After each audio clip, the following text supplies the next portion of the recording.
வாழ்க வையகம், வாழ்க வளமுடன். இன்று ஒரு குறள்.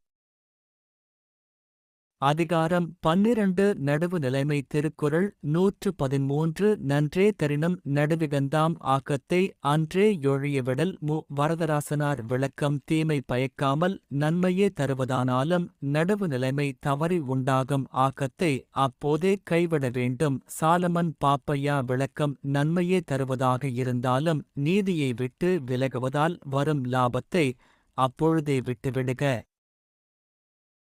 கலைஞர் விளக்கம். நடுவுநிலை தவறுவதால் ஏற்படக்கூடிய பயன் நன்மையையே தரக்கூடியதாக இருந்தாலும் அந்த பயனைக் கைவிட்டு நடுவுநிலையைத்தான் கடைப்பிடிக்க வேண்டும்.